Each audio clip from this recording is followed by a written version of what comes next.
মুখ্যমন্ত্রীর ধারণা হয়ে গেছে যে এই বাংলায় মা বোনেদের আমি লক্ষ্মী ভাণ্ডার দিচ্ছি, কন্যাশ্রী দিচ্ছি, অতএব এখানকার মা বোনেরা আমার পক্ষে ভোট দেবে। বাংলার মুখ্যমন্ত্রী জানে যে ভোট আসলে হিন্দু মুসলমানের বিভাজন শুরু হবে কখন, আর এনআরসি দিয়ে কখনো মন্দির মসজিদ দিয়ে ভোট হবে। আমার ভোট বাধা আছে, সংখ্যালঘুরা আমাকে ভোট দেবে, মহিলারা আমাকে ভোট দেবে, অতএব বাকি যে সমস্ত যারা আছে সমাজে তারা থাকলো না তারা সংখ্যার বিচারে কোথায় দাঁড়ালো, কোন যোগ্যতা অর্জন করলো তা ঠিক করতে পারছে না। ঠিক একইভাবে শিক্ষক সমাজের উপর হামলা করেছে, এবার চিকিৎসক সমাজের উপর হামলা শুরু করেছে। বাংলার 12টা বাজবে এতে। বাংলার শিল্প পালিয়েছে, শিক্ষা ভোগে গেছে, এবার চিকিৎসাও ভোগে যাবে। এই ভাষাতেই বাংলার মুখ্যমন্ত্রীকে কটাক্ষ শানালেন অধীর চৌধুরী। আমরা শুনে নিই অধীর চৌধুরী কি বলেছেন। মুখ্যমন্ত্রী তো মদত করছে, মুখ্যমন্ত্রী জানেও, মুখ্যমন্ত্রীরা ধারণা হয়ে গেছে যে এ বাংলার মা বোনেদের আমি লক্ষ্মীর ভাণ্ডার দিচ্ছি, কন্যাশ্রী দিচ্ছি, অতএব এখানকার মা বোনেরা আমার পক্ষে ভোট দেবে। এক। দুই, বাংলার মুখ্যমন্ত্রী জানে ভোট আসলে হিন্দু মুসলমানের বিভাজন শুরু হবে, কখনো এনআরসি নিয়ে, কখনো মন্দির নিয়ে, মসজিদ নিয়ে। আমার ভোট বাধা আছে, সংখ্যালঘু আমাকে ভোট দেবে, মহিলারা আমাকে ভোট দেবে, অতএব বাকি যে সমস্ত আছে সমাজে তারা থাকলো না থাকলো সংখ্যার বিচারে তারা কোনো যোগ্যতা অর্জন করতে পারছে না। ঠিক একইভাবে শিক্ষক সমাজে পড়ে এতদিন হামলা করেছে, এবার চিকিৎসক সমাজে পড়ে হামলা শুরু করেছে। বাংলার 12টা বাজবে এতে। বাংলার শিল্প পালিয়েছে, এবার শিক্ষা ভোগে গেছে, এবার চিকিৎসাও ভোগে যাবে। তিনি আরো বলেন, আপনার বিরোধিতা করা মানে আপনার শত্রুর পর্যায়ে চলে গিয়েছি। সাম্প্রদায়িক বিভাজন করব, হিন্দু মুসলিমের বিভাজন করে লক্ষ্মী ভাণ্ডারের প্রলোভন দেখিয়ে ভোট করব। আমি কাউকে পরোয়া করি না, তাই আপনার আক্রমণের শিকার এ বাংলার নাগরিক সমাজ। আমরা শুনে নিই অধীর চৌধুরী কি জানিয়েছেন। আপনার বিরোধিতা করা মানে আপনার শত্রুর পর্যায়ে চলে গেছে। আপনি জানেন ভোট আসবে, সাম্প্রদায়িক বিভাজন করব, হিন্দু মুসলমানের বিভাজন করে লক্ষ্মীর ভাণ্ডারের ভয় দেখিয়ে অথবা প্রলোভন দেখিয়ে আমি ভোট করব। আমি কাউকে পরোয়া করি না। তাই আজ আপনার আক্রমণের শিকার এ বাংলার নাগরিক সমাজ, এ বাংলার চিকিৎসক সমাজ। আপনার চিকিৎসার জন্যে, আপনার পরিবারের চিকিৎসার জন্যে সিঙ্গাপুর আছে, দুবাই আছে, ইউরোপ আছে, বাকি এখানকার সাধারণ মানুষরা যাবে কোথায়? তাদের কথা ভেবে চিকিৎসকরা কি বলতে চাইছে সেটা শোনার প্রয়োজন মনে করলেন আপনি। প্রসঙ্গত, বাংলার মুখ্যমন্ত্রী এবার চিকিৎসকদের বিরুদ্ধে যুদ্ধ ঘোষণা করেছেন এবং আগামী দিনে চিকিৎসকদের সমাজচ্যুত করবার চেষ্টা করবেন উনি। সোমবার 19 আগস্ট এই মন্তব্য করলেন কংগ্রেস নেতা অধীর চৌধুরী। আরজি কর কাণ্ড নিয়ে সোশ্যাল মিডিয়ায় পোস্ট ও মিডিয়ায় মন্তব্য করার জন্য সম্প্রতি লালবাজারে ডেকে পাঠানো হয় ডক্টর কুণাল সরকার এবং ডক্টর সুবর্ণ গোস্বামীকে। এই প্রসঙ্গে অধীর চৌধুরী বলেন, চিকিৎসকরা আগামী দিনে সব ক্রিমিনাল হয়ে যাবে বাংলার মুখ্যমন্ত্রীর নজরে, এবং আমি অনেক আগেই বলেছি বাংলার মানুষদেরকে চিকিৎসকদের বিরুদ্ধে লেলিয়ে দেওয়া হবে। বাংলার মুখ্যমন্ত্রীর এই নোংরা রাজনীতি বাংলার মানুষ দেখতে পাচ্ছে। আন্দোলনরত চিকিৎসকদের সঙ্গে একবার সৌজন্যমূলক সাক্ষাৎ করে আলোচনা করার প্রয়োজন মনে করলেন না তিনি, কারণ আপনার বিরোধিতা করেছে, আর আপনার বিরোধিতা করা মানে শত্রুর পর্যায়ে চলে গিয়েছে।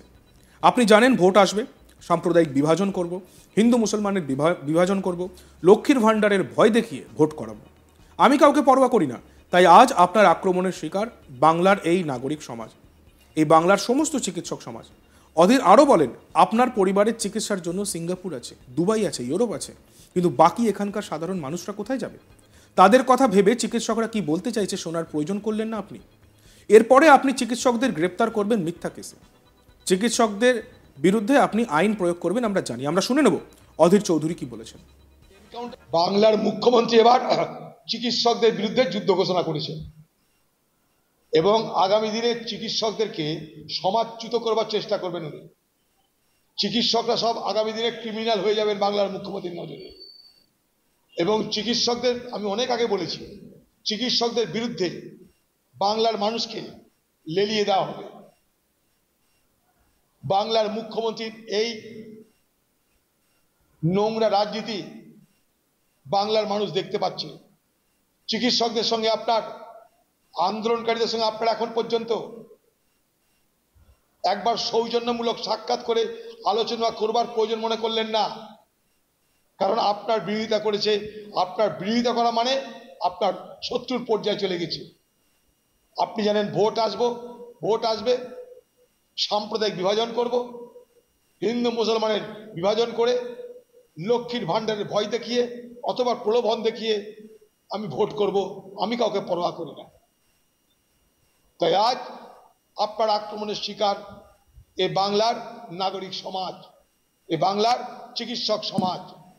আপনার চিকিৎসার জন্য, আপনার পরিবারের চিকিৎসার জন্য সিঙ্গাপুর আছে, দুবাই আছে, ইউরোপ আছে, বাকি এখানকার সাধারণ মানুষরা যাবে কোথায়? তাদের কথা ভেবে চিকিৎসকরা কি বলতে চাইছে সেটা শোনার প্রয়োজন মনে করলেন আপনি। এরপরে চিকিৎসকদের আপনি গ্রেপ্তার করবেন মিথ্যা কেসে, চিকিৎসকদের বিরুদ্ধে আপনি আইন প্রয়োগ করবেন আমরা জানি, কিন্তু বাংলার চিকিৎসকরা তারা কোনো অন্যায্য অন্যায় কথা বলছে না, তাদের সকলের পাশে আমরা আছি। এই বাংলার মানুষ দৃঢ়তা, হিম্মত, শৌর্য, বীর্য এবং সাম্যের মনোভাব নিয়ে আমরা বেঁচে থাকব। আপনি আমাদেরকে দুর্গাপুজোতে 85,000 টাকা দিয়ে খরিদ করতে পারবেন না।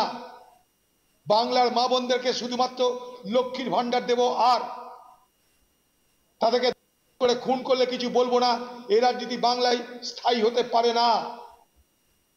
আসুন বাংলার মানুষ আমরা সব এক হয়ে অত্যাচারের বিরুদ্ধে প্রতিবাদে গর্জে উঠি। এ বাংলা সকলের, কে কি রাজনীতি করে বড় কথা নয়।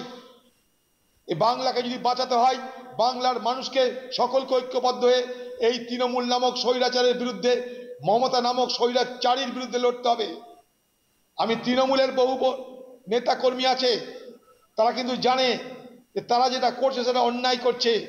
প্রত্যেকের পরিবারে মা বোন আছে, আমি আগেও বলেছি আজও বলছি, তাদের সঙ্গে আলোচনা করে দেখুক যে এখানকার চিকিৎসকরা কোনো অন্যায় আন্দোলন করছে কিনা।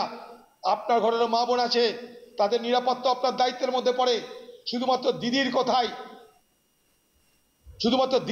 দিদির ইচ্ছা অনুসারে পরিচালিত হয়ে আপনার নিজের সামাজিক কর্তব্য, সাংসারিক কর্তব্য, নৈতিক কর্তব্য থেকে আপনারা বিচ্যুত হবেন না বলে বিশ্বাস করি।